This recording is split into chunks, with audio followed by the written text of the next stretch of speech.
So, SYMMETRA, MEI, and HANZO are very problematic characters to say the least, and ever since the release of the game, they really have been always in an awkward spot.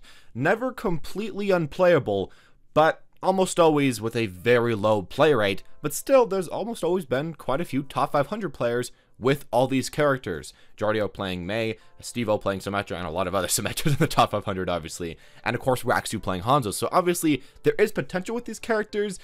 But what's so wrong for the majority of the players? And today I want to talk about that and why it seems really hard for the Overwatch team to balance these characters for the majority of the community. Now, in one single word that I feel like really just says why these characters are so hard to balance, they're situational. They're kind of hard to make work in every single situation. And we heard this in the developer update. Jeff couldn't really figure out how to get past this. And honestly, I don't really think you have to. With these characters, for example with MEI, she's really good in close quarters, she's really good to actually get a lot of picks on offense as we've been seeing in the Overwatch League, and she's really good to stall for time at the end of a map.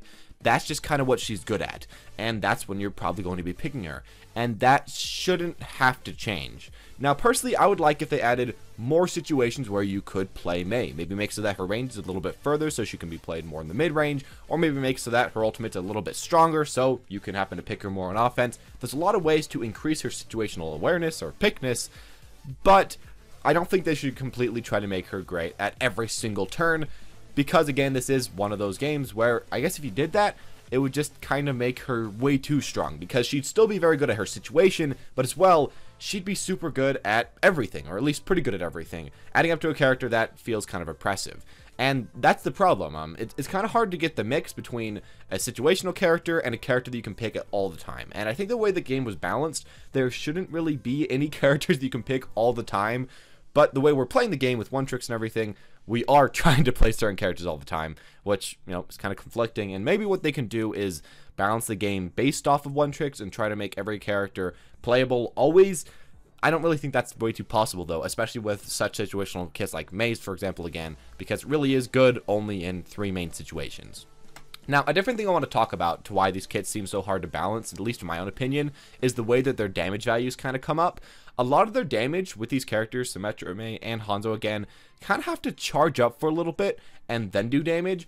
You have to freeze and then headshot with MEI, charge and then shoot the arrow, of course, with HANZO, or wait for your E, I guess, with HANZO, because that's his main way to get kills.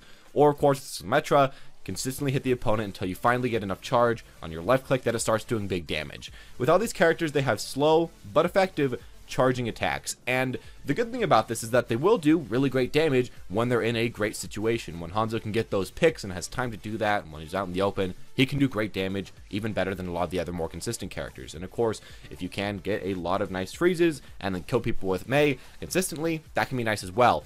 But the problem is, a lot of situations don't really allow for you to do that. If you're in a completely open sphere and let's say the opponents have like a Winston that's jumping on you as SYMMETRA and he's walking in and out of his sphere, what are you going to do as that character?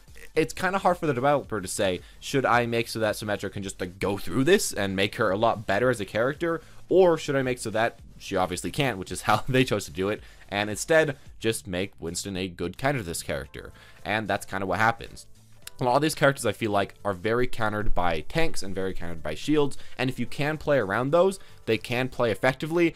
But I don't really feel like the Overwatch team can really just remove how shields are really good against these characters. Otherwise, that would, again, just make them really broken.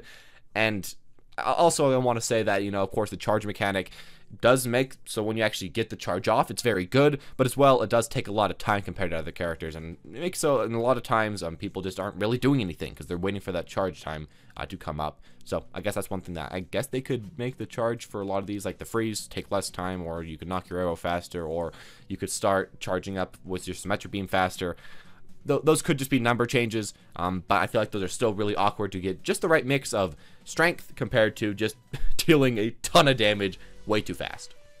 Now, something else I also want to say is that all these characters can spam, but you can't make the spam too good in this game, I feel like. Otherwise, it's not really that fun to play against. Let's say that they make so that as HANZO, you can shoot 3 times as fast, or just every single time you click the mouse button, you shoot a fully knocked arrow. boom, boom, boom, boom, boom, he's obviously going to be a ton better. That's obviously a bad balance decision, but that, he'll be a lot better. The problem is that the spam will be really unfun to play against. If there's just all these one-shots coming out of nowhere that you just kind of have to be ready for, or that you just have to bring a tank for to shield all of them, it's not really all that fun to play against that. And a lot of times, as a game developer, they want to keep these characters fun. Let's just even say that they made so that SYMMETRA, MEI, or HANZO could shoot twice as fast. I'm not really sure if that would actually make all of them overpowered. Maybe some of them, especially HANZO, could become really good. But MEI and SYMMETRA, who knows? That could make them overpowered, or that could just make them really annoying to deal with, but still only good in the situations that they're good in. That's why I don't really feel like they can upgrade their far-range spam abilities, because it's just not too fun to play against. And a lot of the reasons I feel like they balance this game is to make it fun. They're getting rid of a lot of the anti-fun mechanics. The one-shot mechanic with Roadhog, I think, is the easiest example. And there you go with that. That's why I feel like it's hard to balance those characters in that sense. And earlier, why it's hard to balance them as far as the, charge time sense. Now, in addition to all of this, I feel like there's situations where these characters have very good ultimates. SYMMETRA, of course, with the teleporter, that's really obviously good on defense. If they can't find it, there you go. That's one of the best ults in the entire game other than Mercy ult. With MEI, if you're on a King of the Hill map and everybody's on the map, and then you go for your ult, boom, they're all frozen. You can probably wipe the enemy team, especially with something like a D.Va ult. And finally, with HANZO, if the enemies are stuck in a hole somewhere, or if they're stuck in a wall somewhere, or if they're gravitoned, you can wipe the enemy team completely risk-free. So, when you think about it like that, in some situations, their ults are super strong. However, in other ones, their ults are just completely useless. On offense, a lot of the time, with SYMMETRA, it's hard to get your ult close enough for it to do really way too much, or you can go for the shield gen, but it can be quite easily destroyed by the defense if they just have somebody that can easily get to your backline a little bit, like a D.Va or something. So that can be kind of problematic for you. As well with this, of course, MEI, if the map's quite open, you can't do much with this ultimate. And with HANZO, if the enemies have a ton of move speed, or if they just have a ton of mobility, and you don't have something to hold them down, it's going to become instantly useless in a lot of situations as well. Overall, I feel like it's hard to balance these ultimates as well, because they are very strong, but they are also very weak, depending on the map and depending on the situation. And as a game developer, again, it's hard to say, hey, should we make the dragon move 3 times as fast and just have 3 times as long of a trail going behind it, because that would make it a lot better, or should we increase its damage, or what should we do with this? Because it is already good in the situation it's good in, but it's not good in every single situation, and that's where, trying to one-trick this character kind of becomes problematic as far as the ultimate usage goes with all these characters. Now, I guess something different I want to talk about is that with these characters, you often kind of have to build a team comp around them. With SYMMETRA, of course, you pretty much need to get a Mercy and then 2 defensive type characters, and then you can probably play, I don't know, like a Soldier 76 or a Junkrat or something like that. Very good defensive spam comp. Or with MEI, of course, you probably, actually, we've been seeing a lot on offense. You probably want like a HANZO and a Widow with MEI, try to get picks. That's what's been working the best for a lot of people in Junkertown. And then with HANZO, you don't really have to, I guess, worry way too much about your team comp. But you probably want something that can grab a lot of the enemies together to make your ultimate better. And you probably want something to be able to protect you because you want to play next to your team. You probably don't want to play with dive comp way too much. I feel like that's a problem about these characters because they do need a decently well team comp built around them, and when you're playing a competitive, you can't really always get that. And a lot of these characters get better with a good team comp, especially SYMMETRA, but again, you can't really force people to do that from a game developer standpoint. That's a hard thing to talk about. Another thing, I guess, right here that I also wanted to mention about trying to balance these characters is that they are really hard to consistently play. But if you can consistently play them really well, their win rates show that they're actually great characters in a lot of situations. MEI and SYMMETRA both have pretty good win rates, I guess, depending on the day and depending on who's playing them. And even HANZO has a lot of top 500 players. It's just hard to consistently play them, and I feel like maybe what the developers could do is make them easier to be consistently played, like increasing hitboxes or increasing something, making things larger usually is how you make it easier. But the problem is, where do you make it too large and make the casual audience just too good with that one shot, and then it becomes really annoying to deal with. That's kind of hard. Or they can just leave the characters as they are right now. They're good in good hands, but for the majority of the community, they're pretty dang useless. Those are the 2 main options I see with these type of characters, and neither are really the most effective choices that you'd really want to do in this type of game.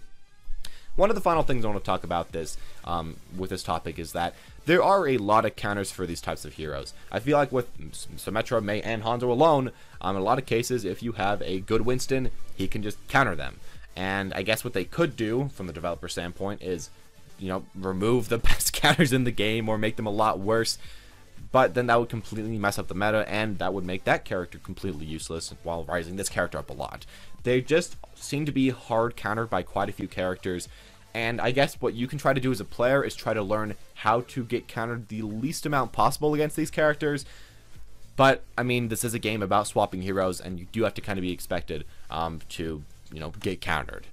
But anyway, that's all I'm going to say about this topic today. It might seem so hard, at least in my own opinion, to balance these characters. There's just a lot of stuff going on with these characters, and a lot of it is really hard from a game developer standpoint, so I do really get where they're coming from, and I kind of wanted to talk to you guys today about why they aren't being balanced so quickly. I do kind of wish that they would just throw changes on these characters a little quicker, and if they're too strong, just immediately reverse it, and if it's not really doing way too much, you know, whatever, just leave it on there. Because, you know, even the smallest buffs can be really nice for these players that are playing characters that just aren't way too strong in the first place. Anyways, as always, guys, thank you all for watching. Hope you enjoyed. If you did, make sure to leave a like or press the subscribe button or maybe even that notification button. As always, guys, though, thank you all for watching and have a wonderful day.